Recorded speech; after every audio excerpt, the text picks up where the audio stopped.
Welcome guys to part 2 of my coverage for the RMRs for the Shanghai Major. Of course, this is going to be Closed Qualifier B, and I'm going to continue straight off the bat and take no hesitation. If you watched my first video, I hope you did enjoy it because it's a lot of fun to make. And now we can get into the next Closed Qualifier and talk about some of the teams that are going to be involved here. This one has a few more asterisks to it, which I'll get into, and I'm going to use the same pattern as the last video, concentrate on my underdogs and interesting names first, and then move on to the more well-known orgs, like your likes, as we'll see right here, of big, NinePants, CloudNine, OG, for example. So let's get straight into this, and no hesitation. I'm going to start actually with Passion UA. Now, this is the organization founded by Arsenal footballer Alexander Zinchenko. And right now they have some of the brightest sparks in World Counter-Strike. And perhaps even, not just Ukrainian Counter-Strike. I think they can really make a step up to massive things in the future. They're two of the obvious picks, I feel like, right now, for me. Let's have if you just dig a bit deeper, maybe you haven't heard of them as much at all, and I'd understand why. But here we go. Fear has led the Benched Heroes / The Witchers team that Smooya played on during his period of time of playing with mixes. And he really made a bit of a name for himself on that team. He now leads, as an IGL, two of the most talented and exciting names from Ukraine. Jakazmo, who's a star rifler, who's only 17. He's been absolutely farming in Tier 2. And Jambo, their AWPer. I genuinely think those two are guaranteed a shot at the big time in the near future. They've been grinding a hell of a lot in 2024, and I think they've had a cup win in Tier 3 with EU Pro League.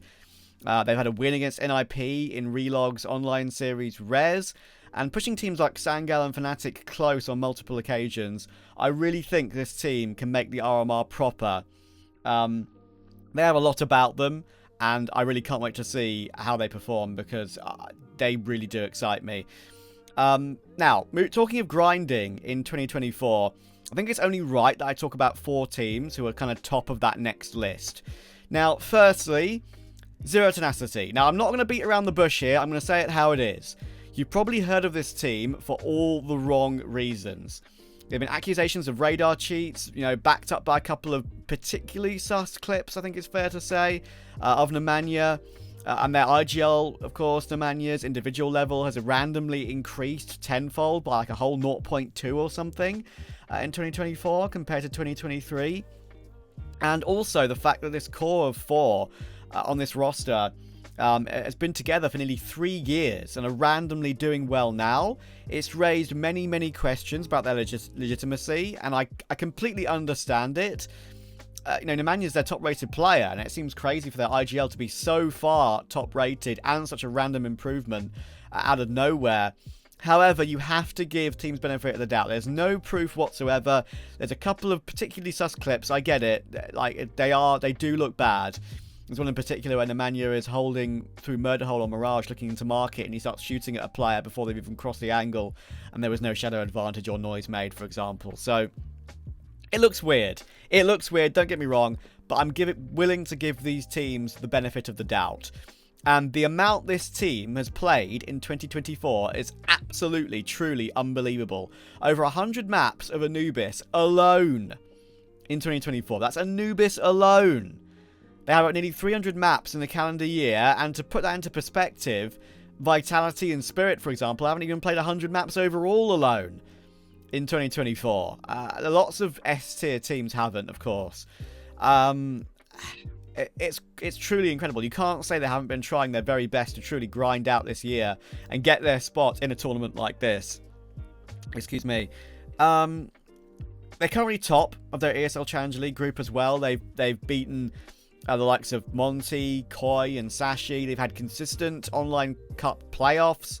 They've qualified for the Blast Fall Showdown, which I think ultimately will be their biggest test alongside this qualifier. Brute Monster is their AWPer. He can show plenty of flashes of brilliance, but the real question is, can they make an actual LAN and truly prove themselves?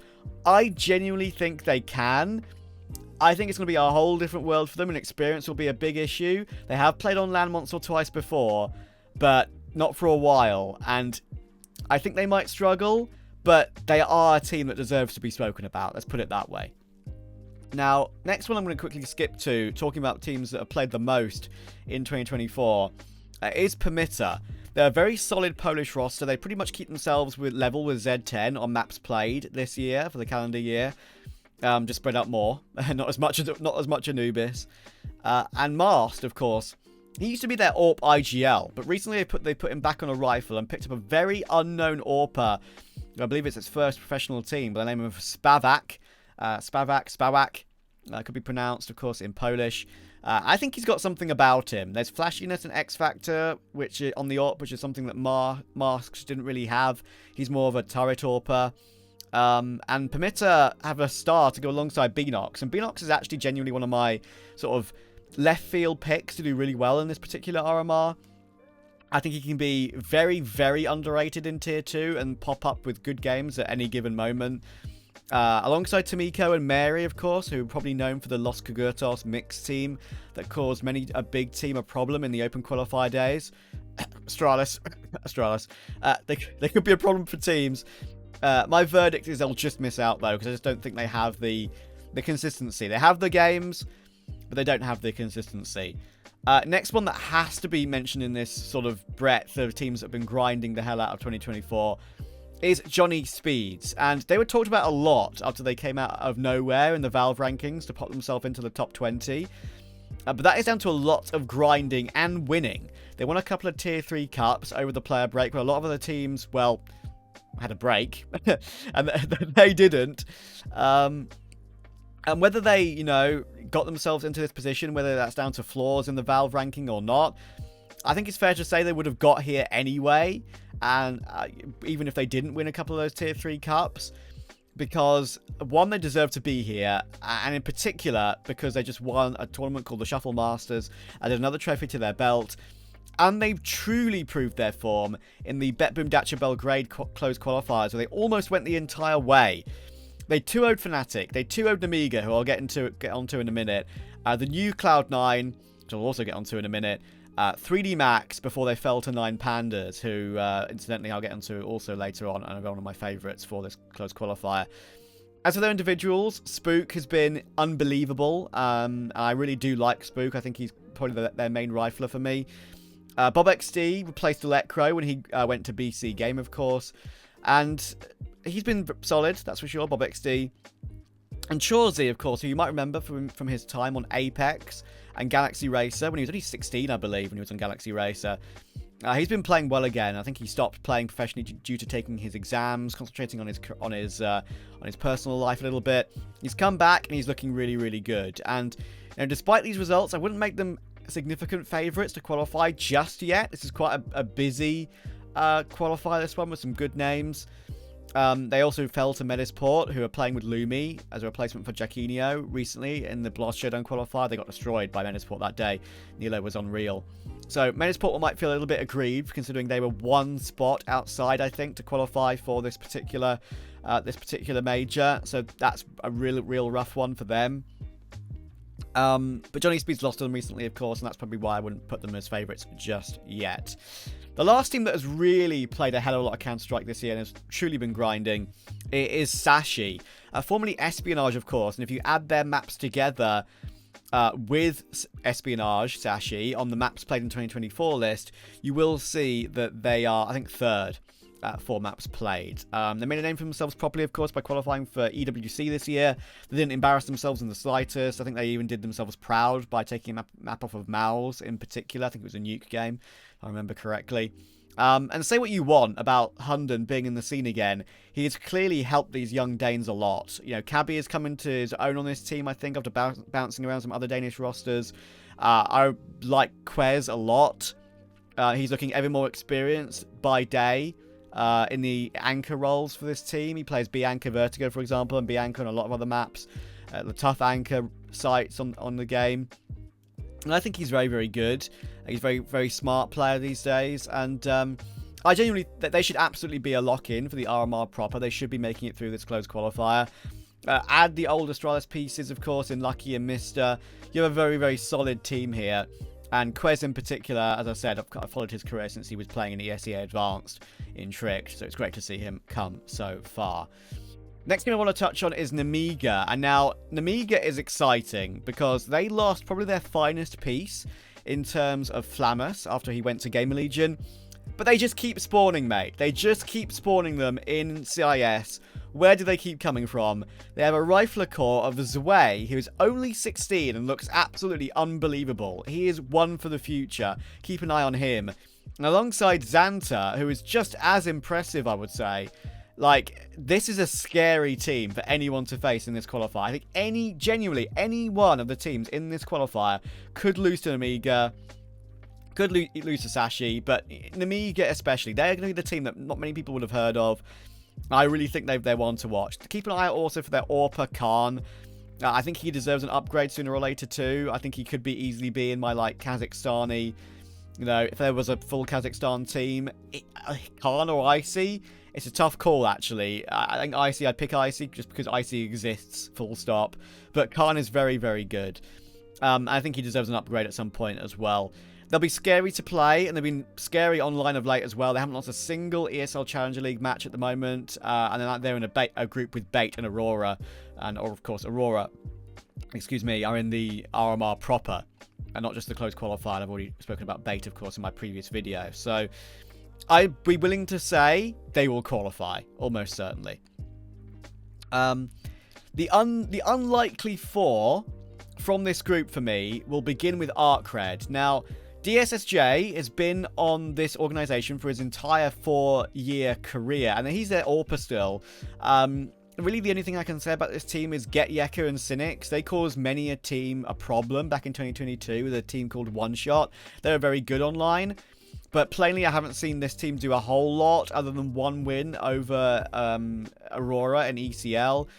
I wouldn't expect a whole lot, but they have something about them for sure, and I wouldn't want to discount them entirely. But I think they're a team that probably won't make it for me. Next on that sort of list for me is Incilio, and they're actually a pretty cool team. They have Polt from an old edition of One Win. They have Sugar from Azerbaijan, who made a name for himself on a number of rosters since 2021, bouncing around the scene a little bit.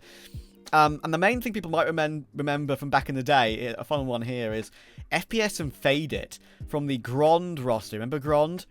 They once beat Fnatic in an open qualifier. I think it was a map of Train, and they ran player cams on their boot camp for it.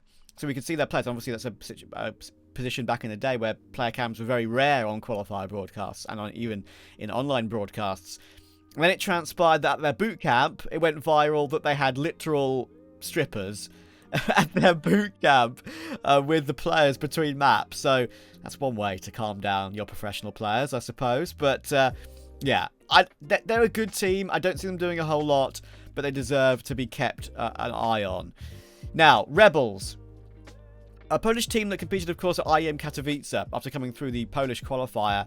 My favourite player on this team, who deserves to be kept an eye on, is without a doubt Flay, their AWPer. He had a number of really lovely, flashy highlights in Katowice, and they continue to do okay in Tier 3.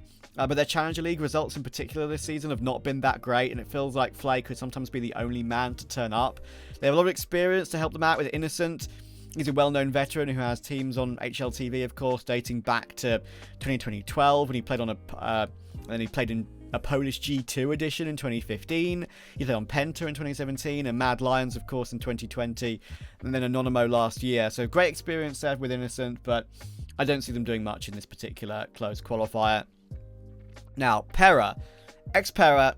They recently left Counter-Strike, which perhaps is a surprise considering they're about to play the RMR Closed Qualifiers.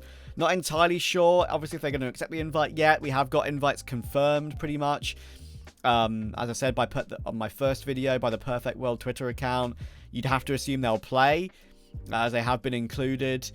But, as I say, they're actually another team who had a lot of accusers, including the likes of Smuya and Juan Flatro. Possible radar cheats toward the end of, I think, last year, or the beginning of, or mid last year. But the truth is, they haven't won much, other than the Tier 3 Cup in June. They've had middling ECL performances. I don't expect anything from them at all. I think Corey is still talented, though. I think I will mention Corey. Corey and Aaron, the Hungarian core, of course, that came from the old Budapest 5, Rubik, and Domination days.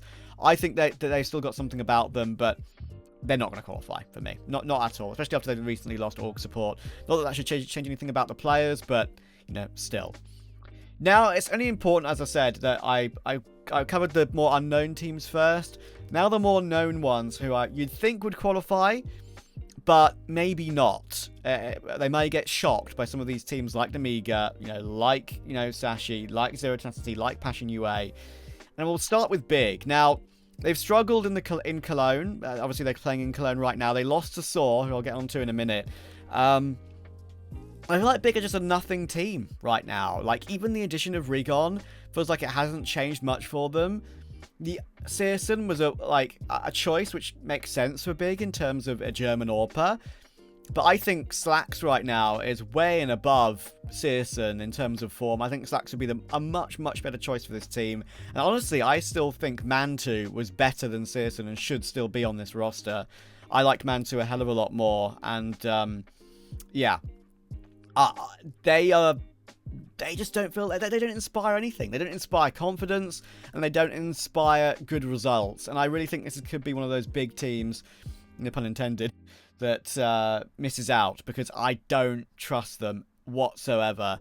I might not even pick them if I go through my sort of off-the-cuff 8 at the end of this video to qualify. But anyway, Crimbo can still do Crimbo things. You always feel like he can win a clutch at any given situation. But I feel like they're just easily read by every single team right now, and they're not really even a tier 1.5 gatekeeper team anymore, which has kind of been reflected of their performance at Cologne. And Saw, of course, who beat them at Cologne in the play-in, who have made the main event as the time I record this video. I am slightly concerned Saw will rely a whole lot on U-Jerks and Arrowsdos. Story can have his games, but I feel like he can have too many off ones on occasion. And while Mutuus can often frag alongside his IG at in-game leading, that's not always reliable. And, Cologne was decent, so I've got to give them some respect for that so far. I said so far, Cologne was decent. I think Saw's floor level should be good enough. So we'll see how they go. But for now, I've got to give them the... I think I've got to give them the benefit of the doubt to make it through. Now, Amcal. Amcal are a very different one, an interesting one right now, of course. I have an inherent trust in the core of Forrester, Crad, and Travis. Not just because he shares a name with me. Not sure why a guy called Alexander called himself Travis. That's one day or something I'd love to know. But he got me Travis stickers, so he's my goat. But since they lost Icy and Nickelback, they've lost the main backbone of the team, especially Icy, right? Their replacements are Sedame, and I think Sedame is genuinely very good. And Topo, who is the AWPer, and I kid you not, is a 1.6 KZ champion, and won a KZ tournament on 1.6 no more than a few weeks ago, which is something kind of incredible to mention, which I think a lot of people should be mentioning about Topo when they cast Amcal these days. Saviat mentioned they went through a few trials with Topo, and they kind of like him. He said he's molded. He needs to be molded over time. I'm not sure he's ready just yet. This might be the qualifier where Amcal struggle. I think they could get caught by the likes of Passion UA easily, Namiga easily, Saw easily. Maybe they squeak through. I think, as I say, I do trust in the core 3 here, which have been on the team for so long. They might just make it, but there is a worry here for Topo's form, which I think you should be keeping an eye on, even though it's a pretty cool addition, a completely out of the blue addition. He's never played professionally, Topo, before being included onto Amcal, and I think if I'm not mistaken, one of his first ever officials was like on HLTV was against Fnatic or something in that BetBoom qualifier. So, yeah, a lot to think about. Now I'm going to talk about OG. OG are an absolute mess, and in my genuine opinion of them for the past year and a bit is that they specialize in being as mid as possible. Like, I don't enjoy this team whatsoever. They have one plus point in my eyes, and sadly only one. The signing of Krizen. Krizen has done wonderful work with Mounds NXT. He's kept them near the top 40, and he's made deep CCT playoff runs consistently, off nearly in every single season it felt like, and enough that he even got invites to the playoffs of those CCT events. They pushed Fnatic often. They've beaten Bleed, Bait, and Amcal have managed NXT with Crizzen. So many established teams in Tier 2 that they've managed to deal with, and what he did with that another new Mouse NXT project should not be underestimated. Of course, he once had the Impact to call around, and now, of course, he's also now that then included Bermilov, PR, Zero, of course. So yeah, I think it's a really good pickup for OG. However, even though Crizzen could definitely contribute to widening OG's map pool, improving them tactically, I don't think it's going to be enough at this short notice. OG inspire zero confidence in me at all. They also recently dropped Keto before this qualifier, important to mention. They brought in Buzz, the Danish player, as a stand-in on trial. I think they're in way too much of a flux to qualify. Long term, I think Crizzen makes a name for himself as an IGL on this team and keeps him at a decent level, and perhaps then gets an upgrade to an even better team, Crizzen. But for me, I don't think OG do much here. Just to give you an idea of how much I rate Crizzen, I would see him perhaps, say Carrigan retires, FaZe somehow nabs Shui, even though I don't think Shui would go to FaZe. I think he'd stick with Mouse. I think Mouse would want to buy back Crizzen, honestly. That's my opinion. I think that he's got that much of a future around him to make a good name for himself. Now, NinePants. Again, in my list of sort of known teams because of what they did at the last major. I think they'll make it, and I think they'll make it comfortably. And hopefully, of course, they actually get to go this time after their visa issue for Copenhagen. That was absolutely gut-wrenching heartbreak. They got replaced by Gamer Legion in the end in Copenhagen. There's one big difference. Seized has retired. I think in his last ever official, he won a CCT Cup, but Seized retired. And Shalfi, a very well-known, incredibly talented rifler, made a name for himself with Jerry on 4s. He's certainly learnt a lot since then. He's leading this team, and I think he's doing a wonderful job. As far as I've heard, CloudNine, of course, were very interested in Shalfi as well, as a pure fragging rifler rather than an IGL. So I think that really shows his skill set. NinePants is a great project for him to try and right the wrongs of Copenhagen as well. And I don't think Glowing, who truly made a name for himself, of course, is the 30-year-old talent who absolutely carried NinePants to that win over Gamer Legion to qualify for the major, then couldn't even play it. Obviously didn't even get stickers as well, which was even more painful. I really think he's still the 30-year-old talent. He's not missing a beat alongside Dilladez and Clax. My only one worry for the team at the moment would be eye disbalance. While I've casted of NinePants, he's trying to become more aggressive rather than just a turret AWPer. But this has been slightly hit and miss online so far. NinePants' results online have been very, very good at the time of recording this video. But I feel like with so many young talents in the CIS scene in the AWPer side of things, I already spoke about Khan, for example. I think someone could take his place one day. There are two Belarusians by the name of Aurora Youngblood's AWPer, or Aurora Academy Team's AWPer Grix, and Cybershoke's AWPer Phenomen. I've seen some great stuff by those two kids, and I think that those two are due for an upgrade as well, just incidentally, two names to remember. So eye disbalance will have to increase his consistency for sure, and I need to see that from him without a doubt. Now, CloudNine. CloudNine. They are the biggest asterisk for this particular qualifier. Do they add Perfecto to the starting roster, as shown on Liquipedia here? Select Inters as a sub, and then sub Inters in for Perfecto for the tournament to be able to play? The roster that has got the invite still has Hobbit on it, and Alpha.